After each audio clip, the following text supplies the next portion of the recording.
With over 14 million cases reported in the United States alone, cellulitis is one of the most common skin conditions. The most common site of cellulitis is located on the lower extremity.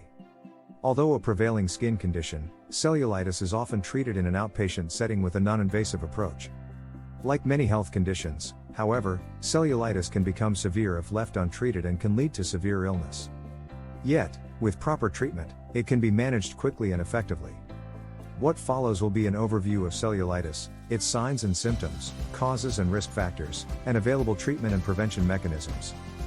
Characteristics of cellulitis. Cellulitis is defined as a common bacterial skin infection that leads to rashes, redness, and pain at the source of the condition. The infection occurs at the outermost level of the skin. Cellulitis should not be confused with other common skin conditions such as dermatitis, phlebitis, or necrotizing fasciitis. The most common types of bacteria that cause cellulitis are Staphylococcus and Streptococcus type bacteria. Cellulitis can often be caused by bacteria such as MRSA, which can be a difficult infection to manage. MRSA, or methicillin-resistant Staphylococcus aureus, is a type of staph infection known for its resistance to treatment. MRSA contraction is quite high in the hospital setting and requires intense methods to try to control these infection rates. MRSA is also very prevalent in the community and results from injuries to the skin, use of recreational intravenous drugs, cosmetic shaving, and shared use of contaminated clothing. It can also be transferred from animals. Necrotizing fasciitis is another rare bacterial infection involving the deepest layers of the skin where the fascia is located. The fact that the infection is located at such a deep layer is why this infection is so difficult to treat. Most cases of cellulitis are self-contained, and recovery from the condition usually occurs within 7 to 10 days after appropriate antibiotic treatment. In more minor cases, cellulitis may be able to be managed without additional medication. Yet, in severe cases of cellulitis, patients may require more invasive care.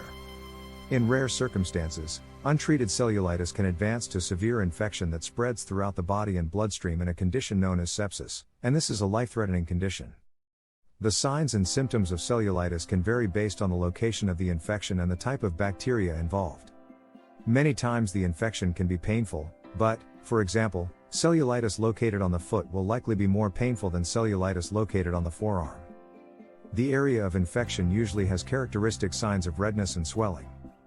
The following are the most common signs and symptoms of cellulitis: skin rashes and redness, blisters and bruises, pain and tenderness at the source, swelling of the skin, aches and chills, weakness and fatigue, headache and fever. An open skin wound that is infected is contagious through direct contact with another individual. Thus, it is important to have the area of infection covered, and any healthcare worker assessing the area should be using precautions to prevent the spread of the infection to others. Cellulitis needs to be addressed by a medical professional at the earliest opportunity to achieve the best outcome. Time is of the essence when it comes to treating, managing, and eradicating cellulitis. When left untreated, complications likely to arise include severe tissue damage, internal organ damage, septic shock, amputation, and in rare instances, death. While cellulitis can affect anyone, there are several risk factors associated with its development. Such risk factors include poor immunity, family history of cellulitis, obesity, diabetes, vascular disease, personal history of skin conditions, and injury. To mitigate such risk factors, it's important to make every effort to take care of your skin health and your overall health. Treating cellulitis infection involves treatment with appropriate antibiotics for the first 7 to 10 days after the first identified symptoms. Antibiotics typically alleviate symptoms and succeed in returning the patient to full health. Should the infection persist, a longer regimen of antibiotics may be prescribed. In some cases, the infectious area can be cultured, especially if there is an open wound. Failure of antibiotic treatment may mean that the particular bacteria is resistant to the antibiotic.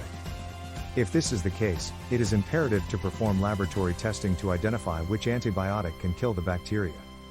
Then the curative antibiotic regimen can be employed to treat the cellulitis. In some cases, an abscess can develop in the area of cellulitis, and surgical drainage may be required to treat the infection. One of the advanced treatments for poorly healing skin wounds that have been caused by cellulitis is the wound vac. This device is a negative pressure dressing that has been extremely beneficial in healing such wounds. Final thoughts. Cellulitis is typically a mild skin infection that may be self-limiting or may require routine antibiotic treatment. Although it is a condition that can become severe and lead to life-threatening complications, it usually has a positive outlook. The best outcomes result from timely intervention by a medical professional and effective treatment of the infection.